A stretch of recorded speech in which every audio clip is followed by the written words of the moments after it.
Assalamualaikum warahmatullahi wabarakatuh. Selamat datang di tutorial proses manufaktur Lab Siman tahun 2022. Assalamualaikum warahmatullahi wabarakatuh. Pada video ini akan dijelaskan mengenai alat pelindung diri. Yang pertama yaitu adalah kacamata. Kacamata safety berfungsi untuk melindungi area mata dari pengaruh yang berbahaya seperti intensitas cahaya yang tinggi dan material sisa yang dapat membahayakan kesehatan mata seperti scrap. Scrap adalah sisa pemakanan benda kerja yang bermaterial besi. Yang kedua adalah masker. Masker merupakan APD yang digunakan untuk melindungi pemakainya dari debu sisa proses pengerjaan material. Kemudian yang ketiga yaitu adalah sarung tangan.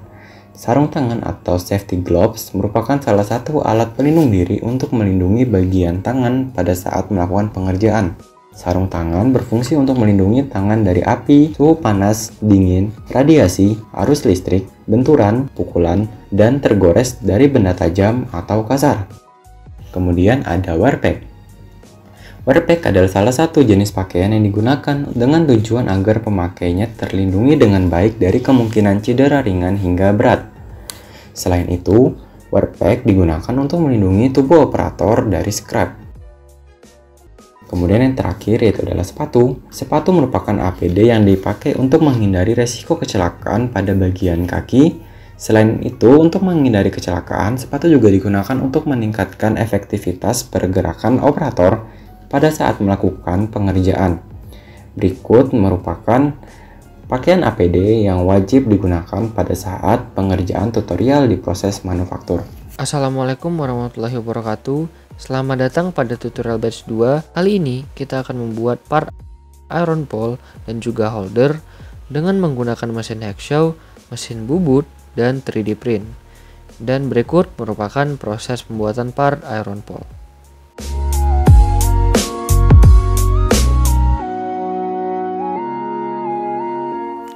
Berikut ini merupakan mesin hacksaw yang digunakan untuk melakukan pemotongan pada material besi silinder. Terdapat komponen-komponen yang harus diketahui untuk dapat operasikan mesin hacksaw. Komponen pertama yaitu handwheel, yaitu sebagai tuas pengunci gergaji. Komponen kedua yaitu knife rest, yang berfungsi sebagai penahan bilah gergaji. Komponen ketiga yaitu hacksaw, yang merupakan bilah gergaji. Komponen keempat yaitu vise atau ragum, dan tuas pengunci ragum yang berfungsi sebagai pengunci benda kerja dan juga ragum. Komponen kelima yaitu switch on atau off, yang digunakan untuk menyalakan dan mematikan mesin hacksaw.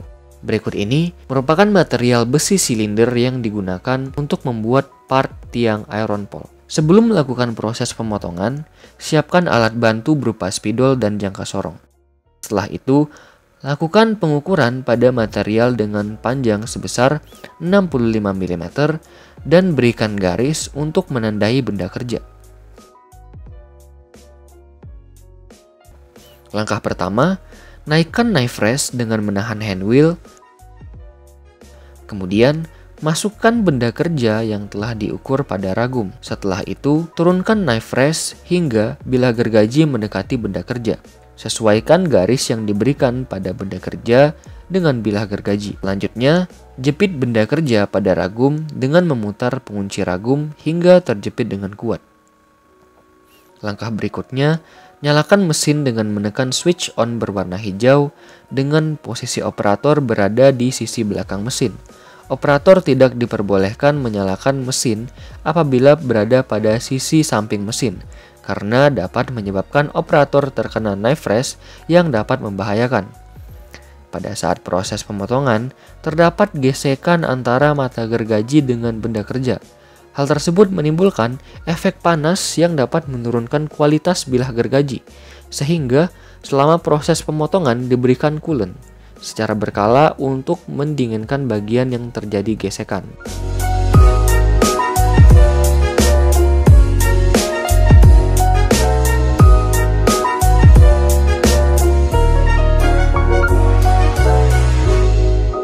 Setelah benda kerja berhasil terpotong, matikan mesin hacksaw dengan menekan tombol off berwarna merah.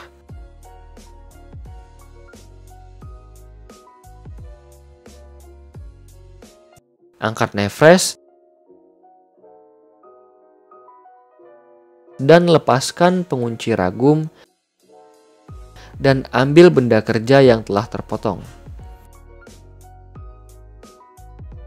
Berikut merupakan mesin bubut yang akan digunakan dalam pembuatan part iron pole. Terdapat komponen-komponen yang harus diketahui untuk dapat mengoperasikan mesin bubut. Komponen pertama yaitu chuck. Nah, chuck berfungsi untuk menjepit benda kerja pada mesin bubut. Komponen kedua yaitu icing, yang berfungsi untuk menyalakan mesin untuk menguji apakah benda kerja telah terkunci dengan baik pada chuck. Komponen ketiga yaitu cut off, yang berfungsi untuk mematikan mesin secara cepat apabila terjadi hal yang tidak diinginkan. Komponen keempat yaitu tool post, yang berfungsi sebagai tempat dudukan mata pahat. Komponen kelima yaitu feed hand wheel dan carriage hand wheel atau eretan atas dan eretan bawah, yang digunakan untuk mengarahkan mata pahat ke arah depan, belakang, kanan, dan kiri. Komponen keenam yaitu clutch, yang berfungsi untuk menyalakan dan mematikan mesin bubut. Kemudian, sebelum melakukan proses menggunakan mesin bubut, terlebih dahulu praktikkan menyiapkan benda kerja dan alat bantu berupa jangka sorong, spidol, spindle, dan coolant. Lakukan pengukuran pada benda kerja dengan memberikan garis melingkari benda kerja dengan ukuran 8 mm dari ujung benda kerja menggunakan jangka sorong dan spidol.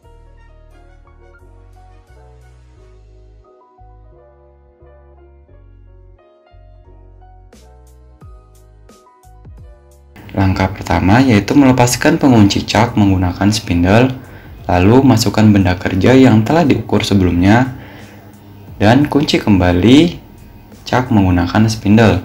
Pastikan spindle ditempatkan di tempat yang aman. Jangan menaruh spindle di atas mesin karena hal tersebut dapat membahayakan operator pada saat mengoperasikan mesin. Selanjutnya, arahkan mata pahat dengan memutar eretan atas dan eretan bawah hingga mata pahat menyentuh bagian benda kerja yang telah diberikan tanda garis. Setelah mata pahat menyentuh garis yang sudah diberikan, selanjutnya tekan tombol icing hingga membentuk garis melingkar sempurna. Hal ini bertujuan sebagai tanda batas pemahatan yang dilakukan. Langkah selanjutnya, putar eretan bawah hingga mata pahat tepat berada di permukaan benda kerja, lalu lakukan pengukuran awal dengan memutar indikator pengukuran pada eretan atas sebesar 0 mm. Selanjutnya, berikan ukuran sebesar 3 mm dengan memutar eretan atas. Selanjutnya, geser mata pahat menjauhi benda kerja. Kemudian, nyalakan mesin dengan menurunkan tuas clutch. Putar eretan bawah secara perlahan hingga terjadi proses pemahatan. Berikan coolant secara bertahap untuk menjaga suhu dan keawetan dari mata pahat.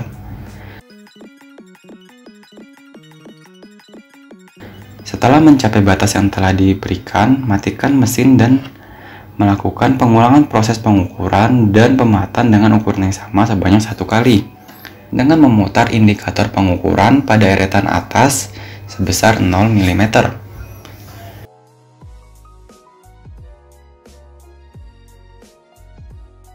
Selanjutnya, berikan ukuran sebesar 3 mm dengan memutar eretan atas.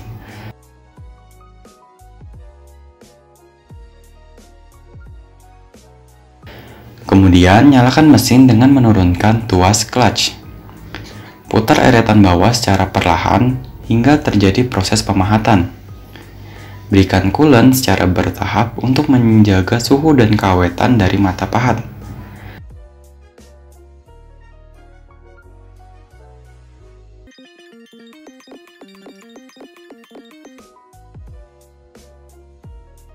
Setelah proses pemahatan selesai, geser mata pahat menjauhi benda kerja. Putar pengunci chuck menggunakan spindle dan ambil benda kerjanya.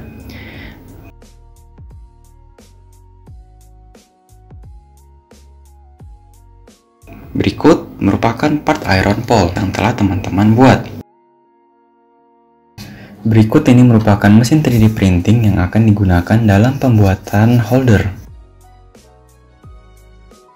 Terdapat komponen-komponen yang harus diketahui untuk dapat mengoperasikan 3D printing. Komponen pertama yaitu nozzle atau cak berfungsi sebagai tempatnya keluar filamen yang sudah dipanaskan. Komponen kedua yaitu printer bed yang berfungsi sebagai tempat terbentuknya part holder yang di-print 3D.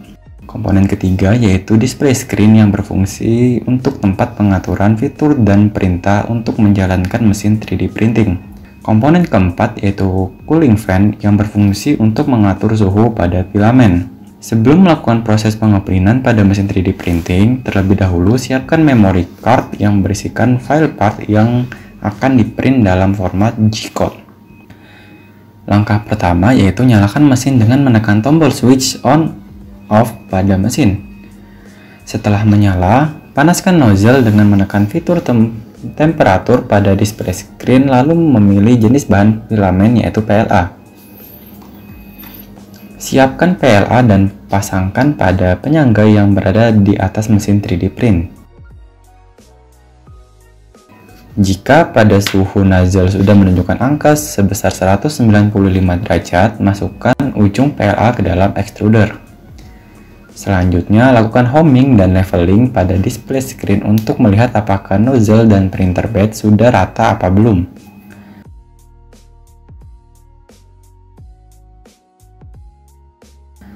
Langkah berikutnya yaitu melakukan proses pengeprinan dengan memilih fitur print dan memilih file yang akan di-print.